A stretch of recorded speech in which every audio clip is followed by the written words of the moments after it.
Brought to you by Penguin.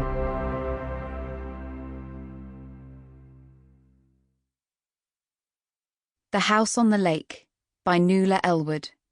Read by Emily Barber and Georgia May-Foote. I cannot think of any need in childhood as strong as the need for a father's protection. Sigmund Freud. Prologue. Blood. That's all I can think about as I sit here huddled in the corner. I close my eyes, but I can still see it. A dark crimson stain on the new fallen snow. His blood. I get to my feet and look out of the tiny window. The snow is falling still. White flakes drift through the air, obscuring my view of the crag and the woods beyond. All is as it was, and yet everything has changed. The landscape I once loved and treasured is now a warped one, with no beginning and no end. It is rotten. All of it. I have nothing left, I think to myself, as I close the window. Nothing except the terrible images that swirl around my head. It's been 4 days now, with no word. Any hope I had left in my heart is gone. I am alone. Utterly alone. I step back inside the room. My blankets are lying on the floor where I left them earlier. I've tried to sleep, but it's no use. Every time I close my eyes, I see his face, and I'm reminded of what I've lost. Love, family, home. That was all I ever wanted. All I ever needed. I just didn't realise until it was too late. I lift the blanket and give it a shake. Dust particles rise up into the air and I cough as they hit the back of my throat. Then I hear it. Knocking. It gets louder and louder, and it takes me a few moments to work out that it's coming from downstairs. It's the front door. Someone is knocking on the front door. My heart lifts. He's come back. I knew he would. I run to the door, open it wide, and as I hurtle down the stairs, I make a silent promise that from now on things will be better. I will be a better person. I won't complain or argue. I will be thankful for the family I have been given, for the person I love the most in this world. But it is a woman's voice that greets me as I reach the front door. Police, open up! It's a sharp, menacing sound that seems to slice through the heavy wood door as I stand trembling behind it. Stand back!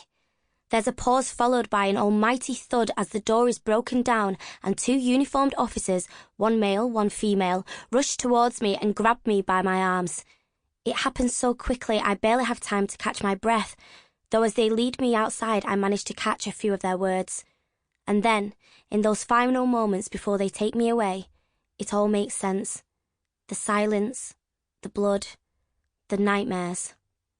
I realise what has happened. It was me. I killed him. Part 1. Chapter 1. Lisa. 9th of December 2018. Joe's screams fill the car as we come off the motorway and make our way down a series of narrow and twisty country roads. I turn the radio up to its highest volume, then grip the steering wheel, hoping that a bit of Little Mix might calm him down.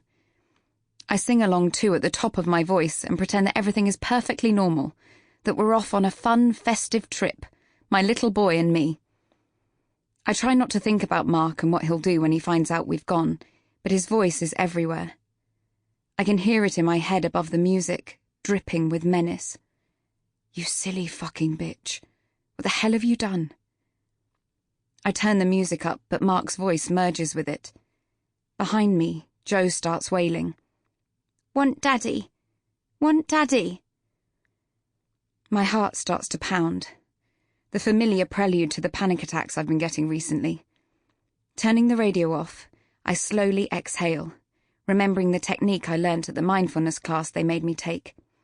In, out. In, out. It's okay, Bubba, I say as the pounding subsides. Mummy's taking you on a big adventure. We're going to the countryside where there'll be sheep and cows and lots of fun things. We're going to stay in a beautiful house. You'll like it, I promise.